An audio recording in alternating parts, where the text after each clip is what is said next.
Why, hello, all you podcast listeners. Did that kind of remind you of the Seinfeld episode when I think it was George kept envisioning someone's stomach talking? No, it was Jerry. Hello. Anyway, I never know how to say hello and how to get into this. So, hey, what's up? I hope you're having a great week.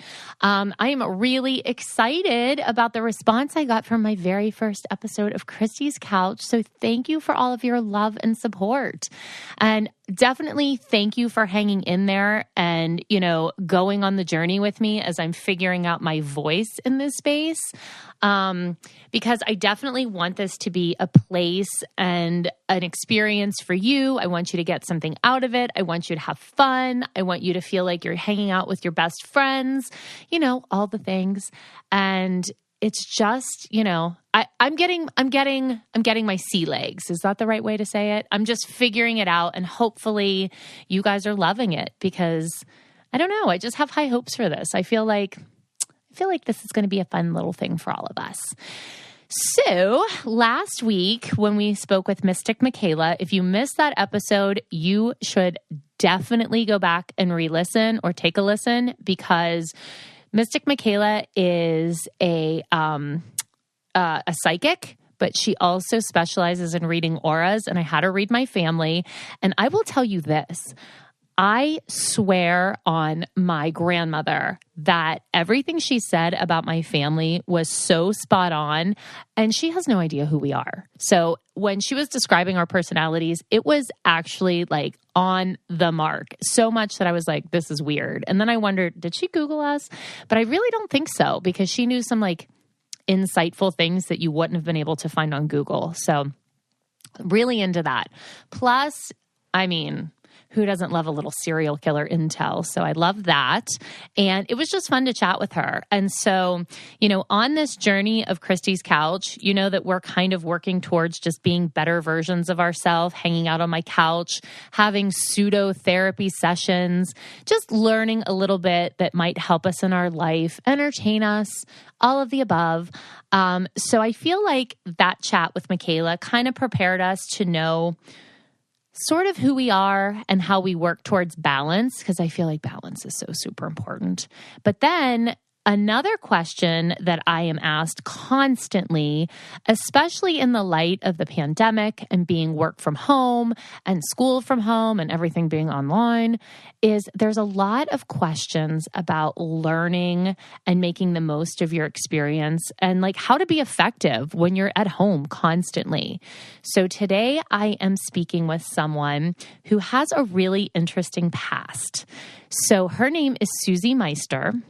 And she actually was one of the original reality girls, because back in the late 90s, she was on Road Rules, and she's from Pittsburgh, and I've known her for a long time. And it was just really fun to have this conversation with Susie, because we talked a little reality, but her journey from going from like the naive little Christian girl on Road Rules to this empowered, she has a PhD, like she's a boss, to this empowered boss woman, has been really fun to watch, and to see her kind of step into this business role, because she owns Wave Podcast Network, which I'm very fortunate to be on.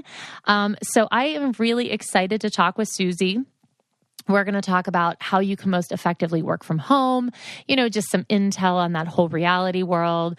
And also, she has some interesting insight on social media, which, because we all spend so much time on it, I think you're going to love. So let's get Susie on here and hear what she has to say.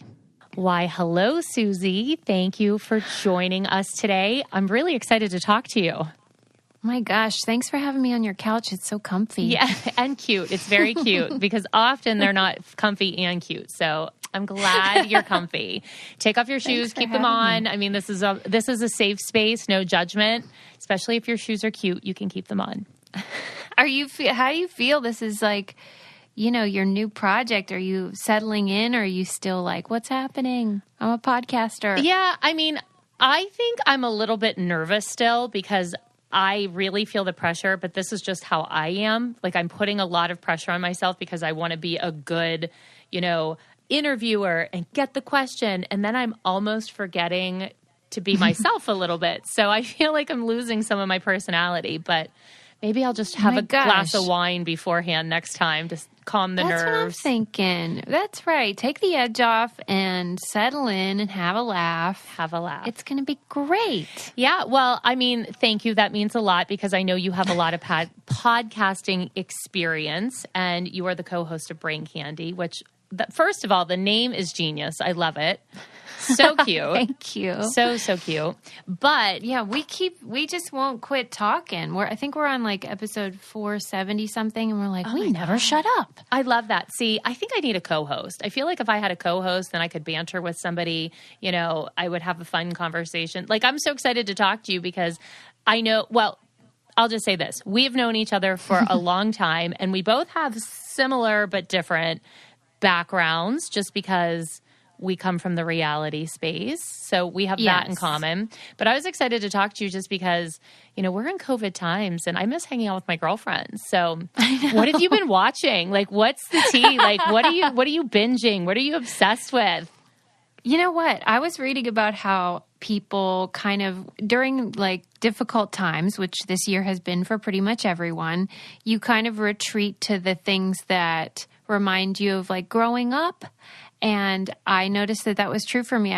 Every night I'll put on like Cheers or Designing Women or like an 80s sitcom. Oh my God. That I've seen a million times, but it's just comforting, right? Yeah. It's like you can count on it. You know it's going to be funny or whatever. Yep. And I feel like a lot of people are doing that. And I even started buying like groceries that I never would buy. Like, did you do this where I was like, you know what? I think I need a box of Ho-Hos. Oh my God. Well, no, because during quarantine or during like that lockdown, really intense lockdown period, I had decided that I was going to change both my and Mark's eating habits. So I put us on like this major clean eating spree. So while everybody was binging, we were having like broiled fish. It was really annoying. Stop. And then tomato week. He literally wanted to kill me during tomato week.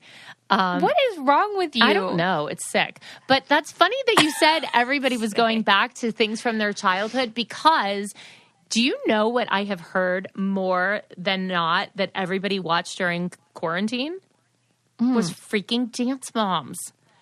Oh, I've heard that from so many people, but it's all like college girls that are saying it. And that makes sense because that is what they watched when they were kids. Oh my gosh. So they kind of grew up on it and that's their comfort food. Oh my God. Which I couldn't think of anything less comforting than an episode of Dance Moms. Like just the name gives me an anxiety attack. Isn't it weird though how shows where people fight and are dysfunctional, like even a show like Hoarders or, those kind of things are comforting somehow? Well, and you love serial killers. It's the same idea. I do love a serial killer. I do. I can't help it. It's weird. Yeah, I don't know. Why does watching stuff like that comfort us? I don't know. I really don't. I just watched, so I know there's been a lot of comparison between the two, but I watched The Undoing on HBO with Nicole Kidman. And then I watched kind of at the same time, there was that documentary Murder on Middle Beach. It was really, really interesting because it was made by the son of the woman who was murdered and he was interviewing family and this is an unsolved case. And he was really good at not reacting to their different theories because they all blamed each other. And and I was really impressed by how he kept himself kind of, like he there was like distance. Yeah, kind of, but he was really diplomatic and I mean, look, his aunt was dead ass accusing his sister. And then his dad is like sketchy as fuck. And so who do you think did it? I think the dad had something to do with it. I don't think the dad did it. I think he hired someone. Oh, dang. Mm-hmm. Because he owed her like hundreds of thousands to figure of money. Out? I have no idea. But that was like the last thing I was watching. But that's so interesting that you were watching Cheers and Designing Women. Oh my God. I mean, Suzanne Sugarbaker. I love her so much. She's an icon. She was kind of like the Karen from Will and Grace before Karen existed. Exactly. I never thought about that. That's true. I just find it hilarious. And, you're a sassy lady. They're sassy ladies. It's just like, it cracks me up. Yeah, Dixie Carter in that I think was so fun. Well, actually, they all were. Exactly. Yeah, because I just was thinking, I'm like, oh, I like this. You know what I used to watch every night when Chloe was little, because it was like on the 11 o'clock time slot, was Golden Girls. I used to turn it on every That's night. another one. There's nothing that Cheesecake on the Lanai couldn't fix. Exactly. I wish that was real life. I feel like when all of our husbands kick the bucket, we should do that. Like you and me and some other gals will go down to Florida. Well, I think you're we'll, on to moo-moos. something. I've always said I want to start a sorority house for middle-aged women who no longer want to live with their husbands. Well, this is genius. I feel like I would have a lot of applications. Right? Because then you get rid of the guys, then things can be just fun and there's no pressure. Yeah, somebody will cook, someone will clean, someone will plan the trips. Like everybody will have their assignment and we'll all get done. And then everybody will have like wine hour and then we can all sit around and watch like old TV or serial killer things. It would just be very, very calm. This is $1 million idea. I know. Thank you. I think I should do it. Or thank you. Or I feel like the other thing that would be really fun is that you planned like trips to different places. I mean, after COVID, of course. But you could be like, okay, if you are over 35 and you don't want to travel with your children or husband, come on this girl trip. Oh my God. Let's do this. Yeah, that sounds fun, right? We need a break, man. Yeah. Well, speaking of, I actually, this is a little controversial. I love controversy. I don't know. This one's bad. I'm actually leaving tomorrow to go away for 5 days because I have had literally the worst 3 months of my adult life, I feel like. And there's just a lot of shit going on in my life that I'm not ready to talk about. No, it's okay. Okay. And so I'm going to Aruba tomorrow with my friend. Like we're going to socially for a reset. Yeah, we're going to like socially distance. We're doing everything right. We took COVID tests. We filled out all the paperwork. We're going to be completely kind of like in our own bubble there. But I just need to go sit on the beach and reevaluate my life, I guess. I don't know. I get that. You know what? I feel like we all need to do more of that. We kind of go into autopilot sometimes and then years go by and you're like, wait, what just happened? Yeah. Do you ever have that moment where you're like, I can't believe here I am and I didn't make the changes that I said I would or whatever? Well, totally. Because it's so easy. Well, I shouldn't say it's easy. It just becomes like you're on autopilot, just like you said. Yeah. And you're like, you get through the day and you're like, okay, check another one off my list. And then you forget, you wanted to make a change. And, we're coming into the new year and I just did, so inside of my Adulting 101 program, we do different like little bits of information. And one of the things I just did was like setting realistic goals. And one of the biggest things is you have to schedule changes into your day so you can reach your goals. I love that. Because if you don't, you're never going to make time for it. So you actually have to put it on your calendar and work on it. Yeah, that's me to a T. I'm all about lists and schedules, and it does get annoying. It's like Monica Geller on Friends sometimes. But if that's what you need to stay on track, you got to do it. I agree. Oh, I hope that you come back from that trip rejuvenated and inspired. I mean, you deserve it if you've had that bad of a 3 months. My goodness. Thanks, Susie. Yeah, it's been hard. And I've been a little bit transparent about it on social media. Like I'm having a bad time. But again, I'm not ready to share with the world exactly what's going on. I will. It just doesn't feel like it's the right time yet. And so I try to be real with, everybody who follows along. But then there's some things that I just need to keep to myself until it's right for me. So, that's kind of a hard balance sometimes being in the public eye. You have to figure out what works for both. Yeah, because I wonder how that feels for you because when I did reality TV, it was almost all before social media. And that's been like kind of a blessing and a curse because you don't get all those followers and then the ability to monetize and all the fun stuff influencers do. but you avoid a lot of that feeling that I'm sure you must have, where people kind of feel entitled to know everything about your personal life. Yeah.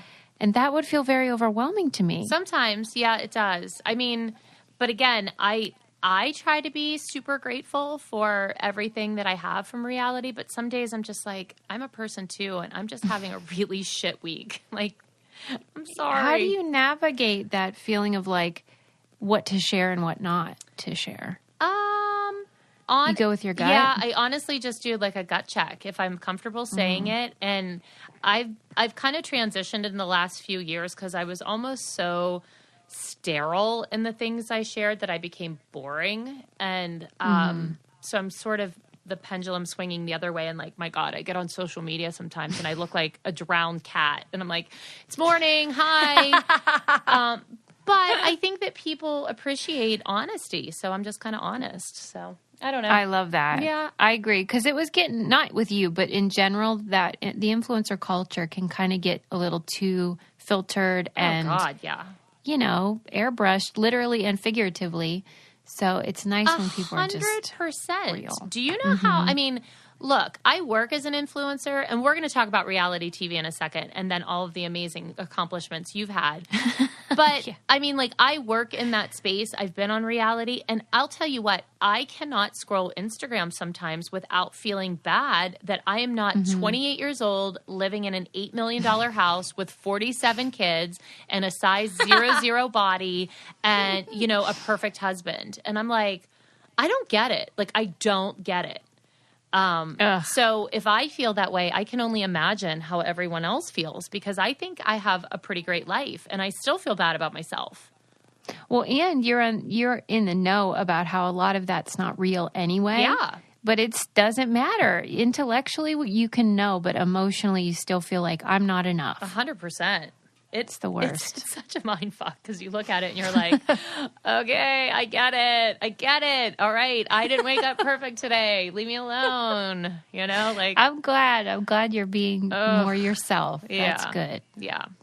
Well, speaking of being yourself, I think that's a great segue into reality, because I love that you were really at the forefront of reality television. So do you want to tell everyone what your reality background is? Because it's really interesting.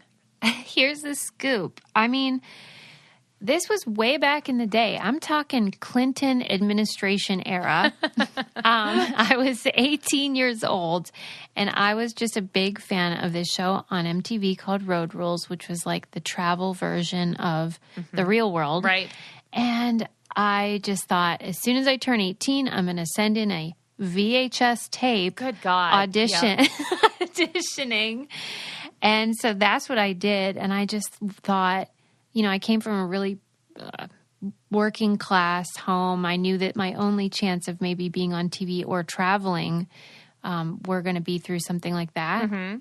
And so that was sort of my ticket. Like, I'm going to get out of here. I'm going to get out of Pittsburgh, and I'm going to go on this show. And I was naive enough to think like it would be as easy as sending in the tape. Mm-hmm. And then it kind of was. Yeah. And it just felt meant to be. And I was cast as that. Back in the day on those shows, they tended to have a type.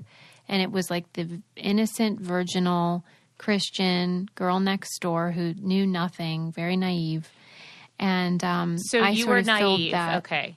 Yeah, I was very sheltered.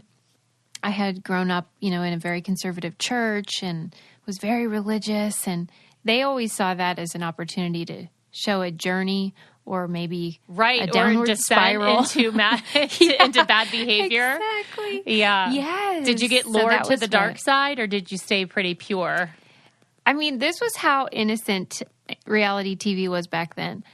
They made an entire episode about me saying the F word one time and stealing a pair of bowling shoes. I mean, that's how innocent we're talking. Okay, here. I stood at the front desk at Dance Moms, and I think I said fuck 87 times in a row because I was told not to say it. So I was like, fuck, fuck, fuck, fuck, fuck, fuck, fuck. You know? I like to think that, you know, you were standing on my shoulders. I passed the torch. Thank you for Susie, you walked so I could run. Thank you. Thank you for that. Christi, that's hilarious. Thank you for that, Susie. Right? I mean, I was on my show before Survivor even existed. This was so long ago. Okay, that was my question, because I know that there was a lot of, interesting that you're from Pittsburgh, we're from Pittsburgh, but I don't know if a lot of people realize a lot of those early days of Survivor, there was always like a Pittsburgh girl. A lot of those girls were from Pittsburgh. So it's interesting that you have that background. So you were before Survivor. And Survivor is kind of touted as the first reality show, but I always have said, hold on, like, I do always reference, oh God, it just escaped The my Real brain. World. Thank you. God, my brain just stopped. Yeah. That's where it was at, man. It was like The Real World and Cops. Yes. Cops. It. Okay, so when Chloe was little, this is awful to admit, but Saturday nights when she didn't have dance, she would literally have a date with my husband. They would go get Wendy's and they would sit together in his recliner and watch Cops. They loved watching Cops. What did they love about it? I have no idea. I didn't watch. That is I was adorable. usually busy. But no, I let like 4-year-old watch Cops, which that was just That the is first hilarious. of many poor decisions I made, I feel like. You have regrets. I do. I have a few. I want a few do-overs. Cops could be one. Cops could be one. Just You know one. what, though? It was so entertaining because if you didn't have the context of what reality TV was, it felt crazy to be able to watch stuff happening in real time, real life. Yeah. And so it was a novelty at the time. And it was, as I said, so innocent, and it's really come a long way. Yes, it's come a long way. So you were cast on Road Rules as like innocent Susie who said the F word and stole bowling shoes. Yes. Yes. God bless her. I mean, do you look back at little Susie and think like, oh, you little naive thing? Yeah, somebody just sent me a digital version of what they called the casting special. They would air like a special before the season to show how they chose people for Real World and Road Rules. And I hadn't seen it since 1998. And I was mortified. I was like, I do not even like that person. Aww. I know, I'm so cruel to her. I'm like, that girl really needed some guidance. But... Well, she got it. It just took a few years. She was 18. My God. Like, give her a break. Well, poor right. thing. If anybody had to watch, like, video from when they were a kid, when they're not like that, it's kind of freaky. It is freaky. I feel bad all the time for, like, Chloe, that she has all of those Dance Moms things to look back on for the rest of her life. Truly. It's a blessing and a curse. It is, because it's so cool to have your life documented and to even have a soundtrack to your life. But there's cringe moments. Come on. Always. I mean, my cringe moments kind of came in the form of ginormous fights or really unfortunate clothing choices. So either one. That's what I said. I have 10 years of bad hair documented. Same. Okay, so then you had your experience on reality TV. And I do understand, like, the social media thing because we were right at the forefront of Instagram. Like, Dance Mom started in 2011. Instagram started in 2012. So by that 2012, when, like, Instagram was picking up steam, we already had a massive fan base. And the first thing they did was look for us on Instagram or start like a fan page. Exactly. So it was easy for us to grow these massive followings that people would literally sell their kids for. And didn't you feel overwhelmed? No, I didn't, because I didn't even think about it. It wasn't like I was posting to like grow a platform. My stuff was so raw and like poorly lit. I would post a picture of like my shoe at a dance competition and it would get 75,000 likes and show up on the popular page. Remember the popular page? Yes. So I wasn't thinking about it. It wasn't a big deal. And it wasn't until years later that I was like, wow, people really are making a platform and a business out of this. And then I kind of pivoted and all those things. But I mean, we were so lucky. It was luck. It was pure luck. And I know that. Well, it's great, though, when it's in good hands and someone is responsible, as you are, and doesn't do anything cuckoo crazy with it, right? Well, I mean, look, all my cuckoo crazy your stuff moments. was on national television. I'm good. Yeah, but it is nice to go from and this is kind of where I want to ask you some questions, but it's nice to go from somebody else being in charge of your image, because let's face it, on reality TV, people don't think about this, but there is a whole, staff of editors that are choosing how to tell your story or what they want you to be. Like you said, you were the type. You were the, the virginal girl next door, sheltered, insert whatever superlative you want. So then when you left that bubble of reality and you said, I feel bad for that girl. And I said, but she's come a long way. Like, tell us where she's come, because I think that you really took something, and I mean, I know you, so please tell everyone like who you are and what you've done, because it is certainly not a sheltered, like naive young girl. Yeah. I mean, one of the blessings of doing the show was the premise of the early days of reality TV wasn't to get people to fight necessarily. It was to show, how people interact if they're exposed to people of different races, people of different backgrounds, class, whatever, education, and then kind of just see what happens and follow along. And for me, I was exposed to different types of people that I never would have known otherwise. And it really did start getting my motor running. And I started to think, wow, there's so much to learn. There's so much to know. And so it became, because they started inviting people back right around the time I went on the show. They started recycling cast members and doing the challenge. And so it became a regular thing. And it was basically bankrolling my education. Okay. And I'm so lucky that I had that opportunity. Like I said, I had a poor family, so going to college was so expensive, and I was paying for it by waiting tables. So I felt really lucky that I got to keep learning. It inspired me to think, there's so much to know. I want to know it all. But that's really smart of you, because a lot of times, especially with social media people now, influencers, they look at that money and they're just like, I'm going to buy 57 new cars. But it's really interesting that you thought, like, I'm going to fund my education, because I don't know if many people would think that way.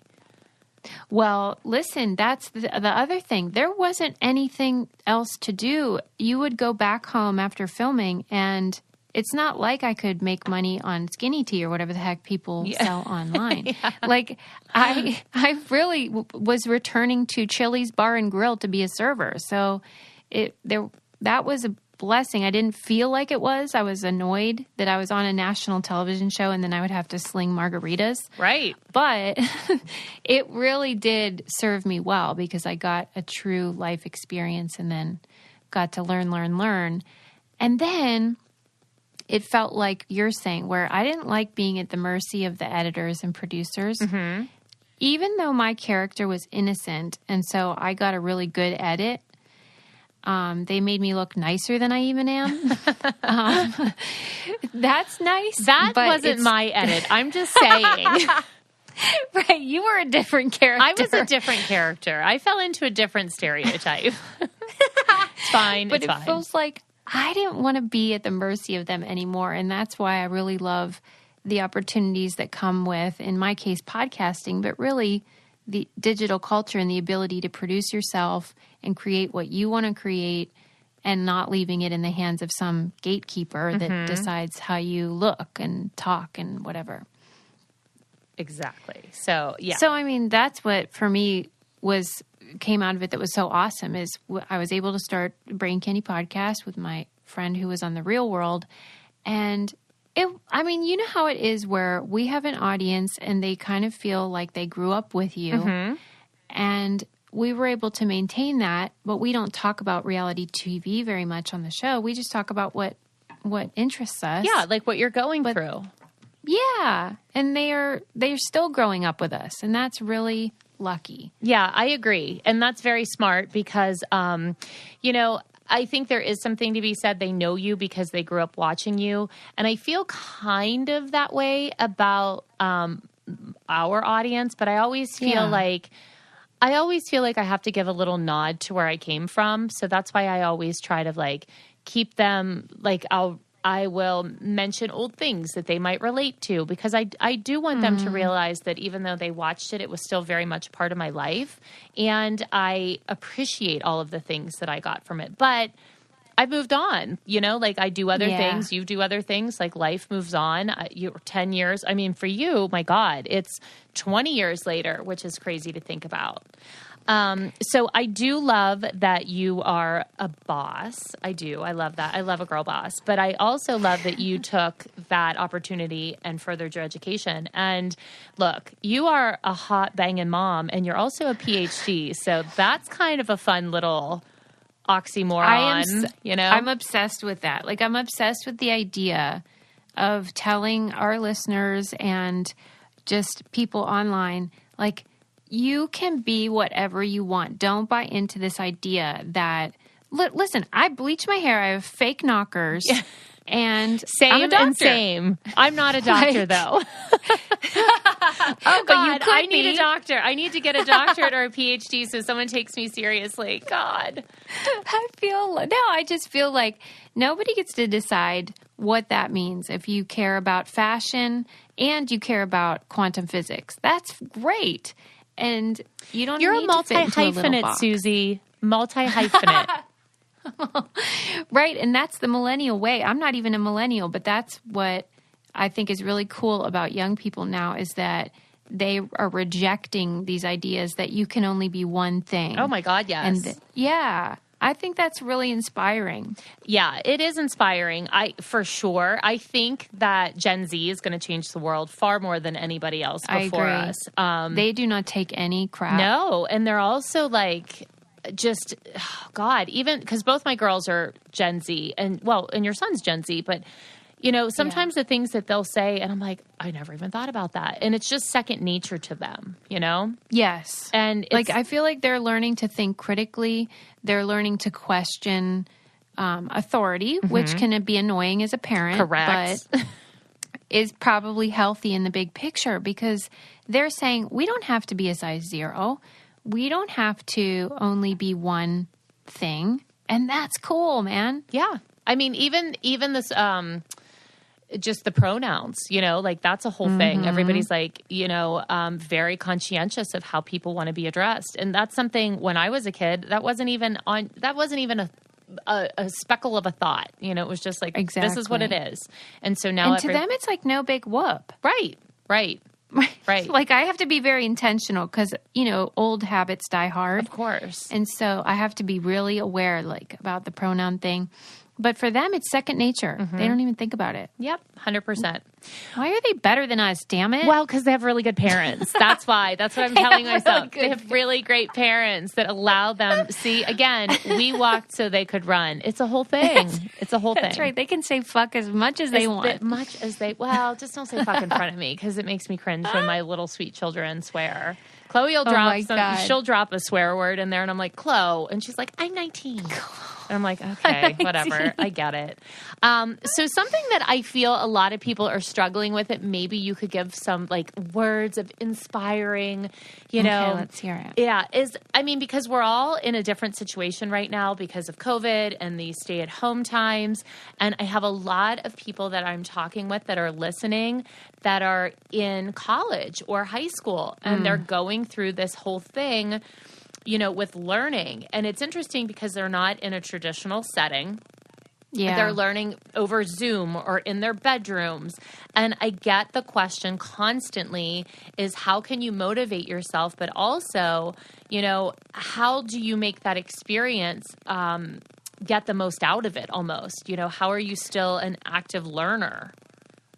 Did you see the documentary, The Social Dilemma, on Netflix? I have not watched it yet. It is definitely on my queue to watch, but I honestly, I'll be really honest, at night sometimes when I lay there, I'm like, I need something mindless, and I don't want to be afraid yet. I get it. I know what it's about. I plan to watch it, but right now I'm involved in, I just finished Queen's Gambit, and I'm sort of into The Crown right now. So I'll get there. I totally get it. Because it does feel like homework to watch it. Sometimes. Yeah, sometimes they do feel like homework. But I know. But go on. You can use that as your point of reference. It was a great reminder. As you said, we all know the ways in which social media and our phones can be a problem and can be distracting.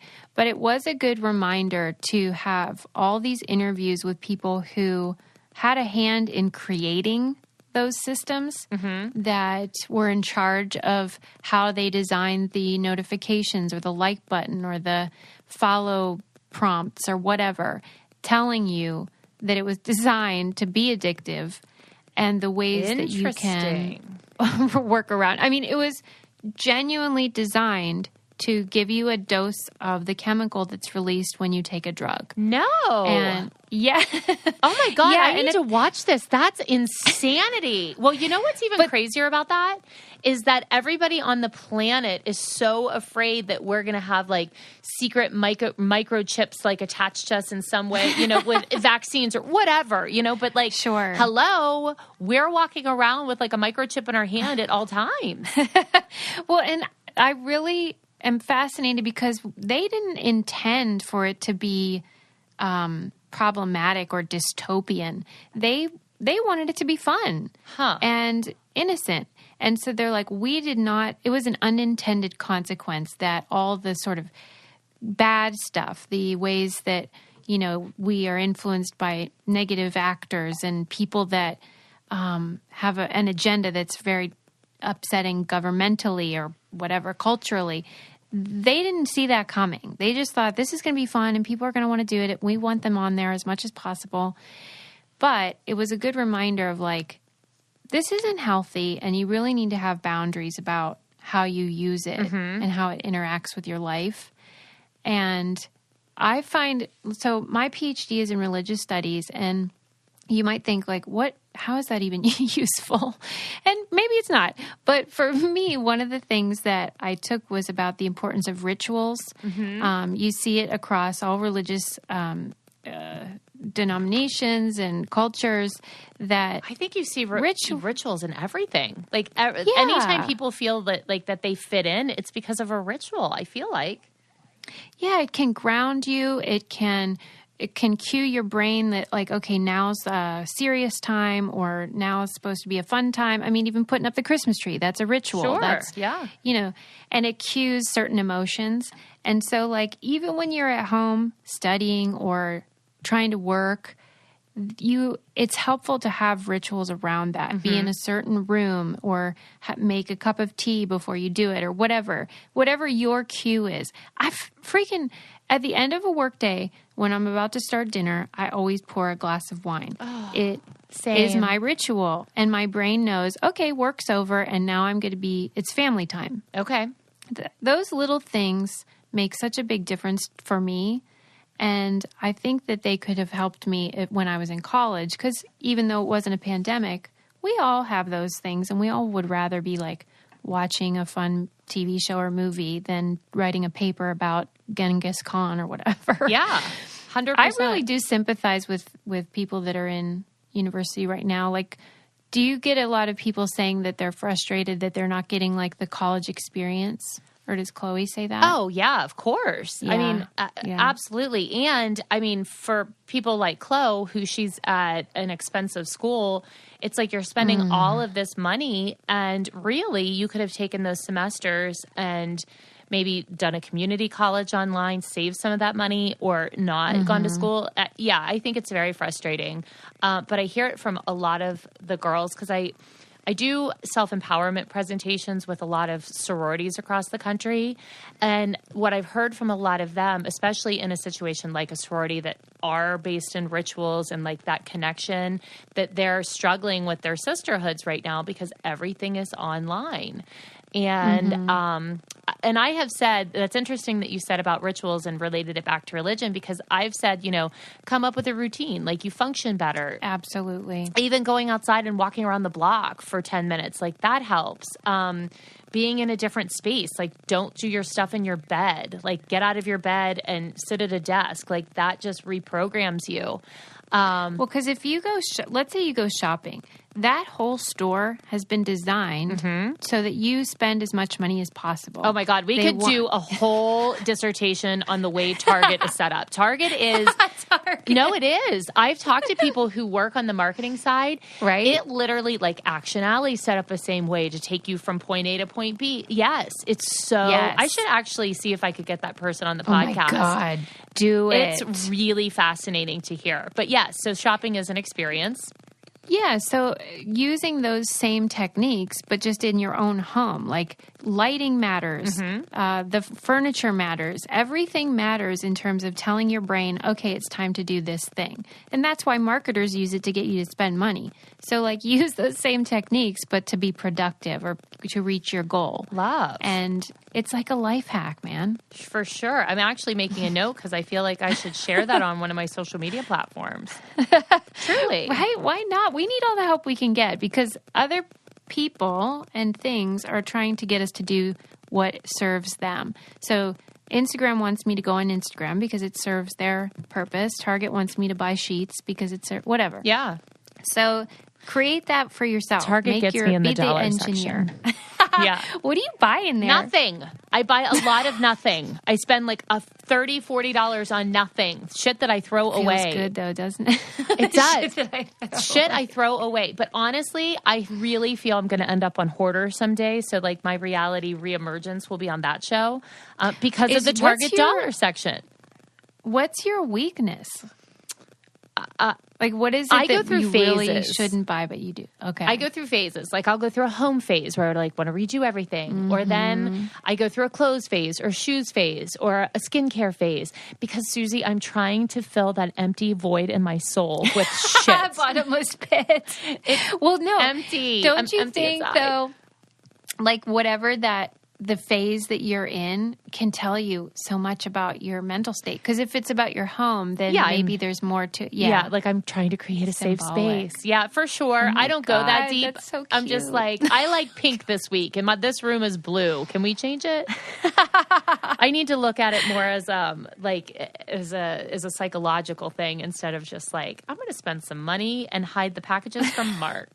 True story. I won't call it out, but there was somebody who was on television with me, and it's not Kelly, who kept a red marker in her car.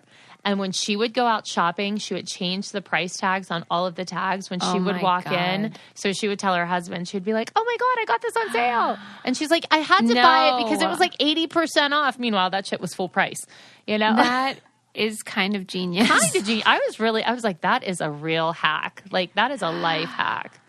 So wow. There you go. See, we're here for the people, giving you tips and ideas. You're welcome, everybody. Welcome. So I do love to have a ritual, and I agree. I think that we are the distractions out there are meant to serve others. I try to tell one of my hacks that I give to my college girls is to turn your phone on airplane mode and set a timer for 20 minutes, just 20, because you can do anything for 20 minutes. 15's too short, 30 feels like too big of a commitment. Turn off your phone, airplane mode, 20 minutes, focus on whatever the task is, and you'll be stunned at how much you can get done in 20 minutes.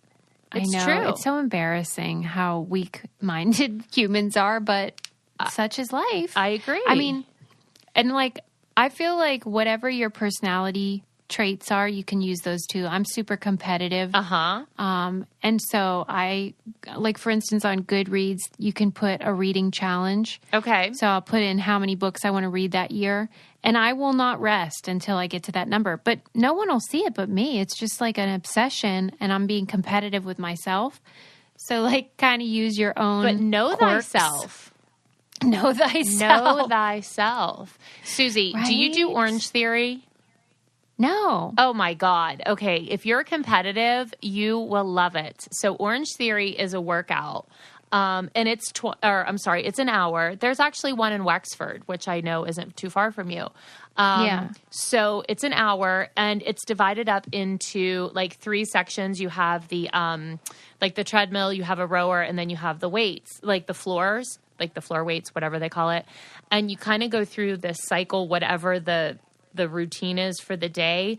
But here's where the competitive part comes in, is because you're wearing a heart monitor and there's a big screen in the center of the room that shows everybody on like in the class. Oh, Lord. And like the whole goal is to get your heart rate into the orange zone for between 12 and 20 minutes, because then you like reach ideal burning calorie capacity, whatever. But it's like you're watching, and me, because I'm competitive, I would like look around the room and I'm like, oh my God, somebody's beating me. And I would push myself because I didn't want to be like on the low end of things.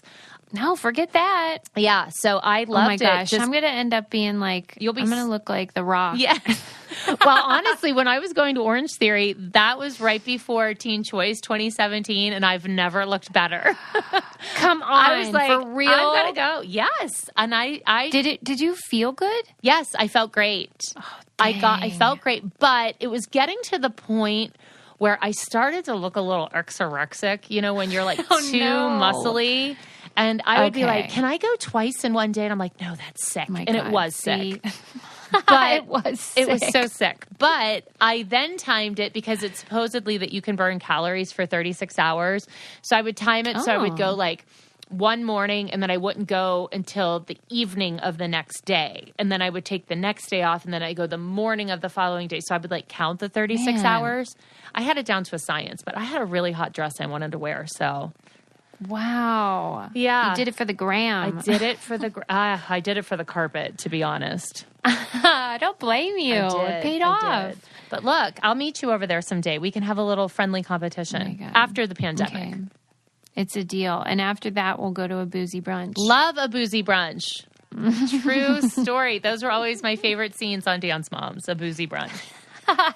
Sometimes you need it every so often. Well, yeah. I mean, again, and I joke around about drinking all the time, but I honestly didn't drink one morsel of alcohol during the pandemic. What? Nope. Not one. What? I'm just going to keep saying what? On my children's. I didn't. I was just like, Because of this clean eating thing? Yeah, kind of, but I just didn't feel like it. Like, I was just kind of like, I don't feel like it. Whatever. I don't know. Oh, well, I can understand that. If you associate it with socializing and we couldn't really do that, then there wouldn't be much fun. Yeah, I was just kind of like, not into it. And like, again, I'm going to Aruba tomorrow, so I will drink, but it's not like, I don't know. I feel like I drank more younger. Yeah, I was just telling my husband that about how, like, I feel like that's why older people tend to not really drink much, because your body starts telling you at a certain age, like, that's enough of that. Yeah, like when I bend down and my knees go or whatever noise they make, and I'm like, oh, you don't like it when I do that. My liver says the same thing, like, girl, we've had enough. Can you settle? Like, do you find it challenging to age in the public eye? I do. Yeah, I guess. I don't like it one bit. I don't love it, but I'm trying to think, do I care about it that much? You know, I had a serious nervous breakdown when I turned 40, and then after that, I really don't give a shit. I can see that. Yeah, I did. I had like a massive life crisis when I turned 40, and then I was kind of like, all right, I'm over it. Now I don't care. See, that stuff really interests me because maybe because I did reality TV and they sort of prescribe you an identity. Like I said, mine was that particular character. And then you have to kind of grapple with that. Is that who I am? And who do I really want to be? And I just love the idea that identity is up to you and you can decide who you are. And I think that's what drives a lot of those midlife moments where you're like, wait, who am I now? Because your kids don't need you as much anymore as you age and all that jazz. So your identity shifts. Yeah, and to be honest, too, I turned 40 at the very end of season 7 of Dance Moms, and I had been identified as Chloe's mom for so long, not just on a TV show, but like around the world. That's how people referred to me. And I really had to figure out who I was beyond just being someone's mom. And so now I jokingly say, like, I'm Chloe and Clara's mom, but look, I'm just Christi, you know? Right. Like, because again, I was identified as somebody like that was a real mindfuck for me that I was only called Chloe's mom, because then I only saw value in my kid, like of myself through my children. And I had to figure out like what my point and purpose is. And so now I'm doing things like this. I love that. Yeah. That makes me happy. Yeah. Because it can dwarf your soul. Yeah. If you are just known as this one tiny sliver of who you are. Yeah, for sure. Now you got to work through that. Therapy. It's all about a lot of therapy. Therapy. It's about Christi's couch. It's Christi's couch. It's therapy. It's a lot of therapy in a lot of places. So if my couch gives you a little bit of that feeling that you're not alone, you're not. Yeah, man. And I do think, I've been reading so much about how for women in particular, the pandemic has been really difficult because so much of the burden falls upon women to fill in the gaps of things that we don't have anymore, whether it's teaching your kids or whatever. And that concerns me because I think a lot of people are having those conversations like, who am I now? Yeah. Yeah. But there is hope, and they can be empowered and become whoever they wish to be. Sure. Yeah. And true. I also think it makes people, that it forces them to see that they can do more than they ever thought they were possible or, capable of doing. So it's like, wait a minute, I can do this. I can handle this. So I don't know. Maybe I keep trying to look for all of the good in the pandemic because I think everybody's so focused on 2020 sucking. And I'm like, you know what? No, it's given me some good things. So let's focus on that. Yeah, for sure. I mean, we have definitely felt that it was a great clarifier for us. It makes everything bigger. Whatever you were struggling with or were happy with before, I think grew. I agree. I do agree. Yeah. It puts things into perspective. And I think the world finally listened when we all said, we need more time. And they were like, here you go. Here you all the time what you wish in the for. world. Exactly. We're just going to give you all the time you could ever need. Yeah, my co-host made a vision board for 2020, and on it was like lots of pictures of home. And she was like, well, I should be more specific. Yeah. Because, boy, did she get to spend a lot of time at home. Amen. Didn't we all? Yes. Didn't we all? Well, Susie, I can't thank you enough for coming on and chatting with me. This was so fun. So I feel like this was a little bit of socializing, even though it was very socially distant and safe and all of the above. So yes, thank you so much. Yeah. I'm excited that you've dived into the podcast world because it's fun, man. It does seem fun. I'm excited. I'm excited for some upcoming things. I was excited to interview you, share my wisdom with the world. I don't know, talk. If there's a microphone involved, I'm here. I love it. I love a microphone. I just can't sing, so I have to just speak. Just chat. Yeah. Just chat. All right. Well, tell everyone where they can find you. So Brain Candy Podcast is on all the places where you can find podcasts in general. And then I'm on Instagram at Susie Meister. And if you'd like my political rants, they're on Twitter at Susie_Meister. Love that. I'll have to check out your political rants. I know you're a big Twitter lover, but at the beginning of my Twitter following, I started following tens of thousands of people. So I don't even enjoy my timeline. No. So, yeah, I know. I need to make another Twitter. Keep that one, but make one that I can just enjoy Twitter because I feel out of the loop on Twitter. Yeah, I can see why. That was very generous of you to follow people. I don't know. Nice. Yeah. I was just like, sure, I'll follow you. And then literally tens of thousands. But all right, Susie. Well, thank you again. And we will definitely have to do this again. Yes. Thanks for having me. All right. I can't wait. Yes. Bye. Bye. Well, that was really fun to chat with Susie. I always love talking to people on reality because it's sort of like you have this inside knowledge, or it's kind of like you're part of a club, oh God, somebody fucked with you? Me too. It's like a weird sisterhood. But no, she's been around peripherally in my life for a long time. She actually is married to someone who used to be on the crew of Dance Moms. So she'd pop in and out. Really fun. Hope you enjoyed that interview. I was excited to do it. And it's fun to have somebody to banter with. Sometimes I sit here and I'm like, God, I wish I had somebody to bounce things off of. But que sera, it's just me talking into the stratosphere. Hopefully somebody out there is listening. I sort of feel like, do you remember Oh, God. What was the movie in the 80s with Christian Slater? And, oh, God, he was like a radio show at night, like a shock jock. And he used to say like, jam me, jack me, push me, pull me, talk hard. I cannot remember the name of that movie, but that's kind of how I feel, just talking into the stratosphere.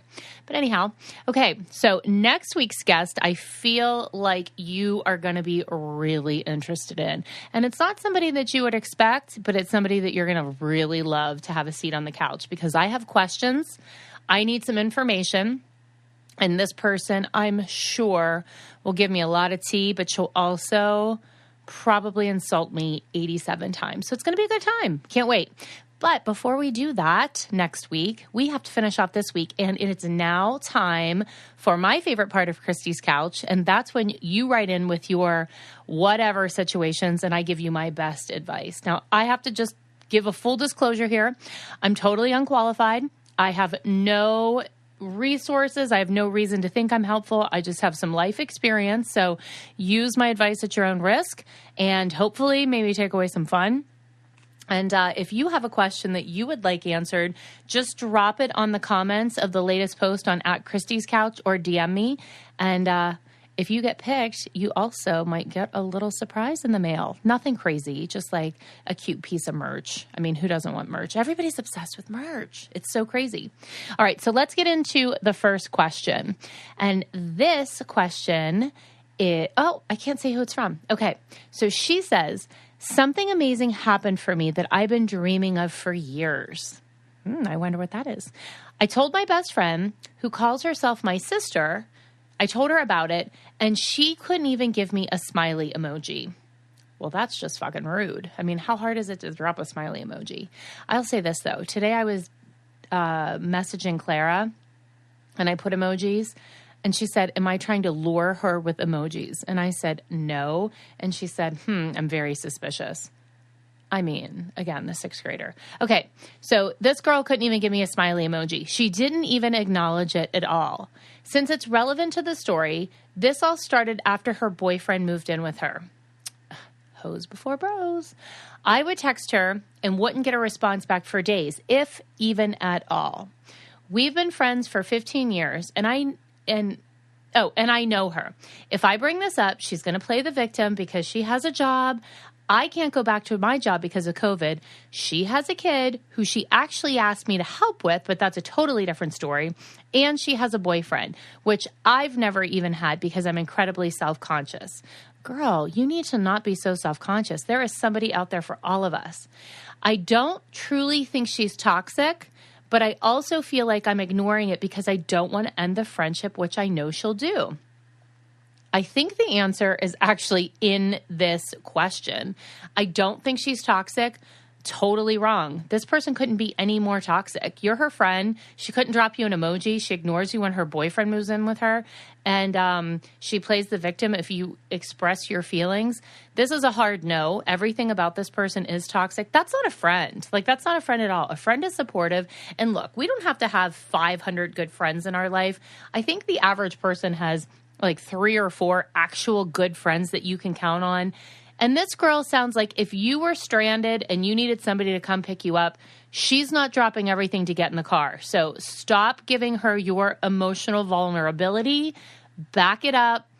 We need to cancel her. I'm not into cancel culture, but distance yourself from this person because she's an emotional vampire. You're giving. She's sucking. And this is not a good friend. So the answer was in the question. I don't think she's toxic. No, she's toxic. I get that you don't want the friendship to end. So don't end it. Just distance yourself and just know in your heart that this is not a good friend and start kind of playing around and replacing it. And then maybe, just maybe, if she feels you are pulling away, maybe she'll reflect and put some effort back into the relationship. But if not, you'll be just fine leaning into the people that you know you can depend on. So she's toxic. All right, let's check out the next question. Okay, this is a good one.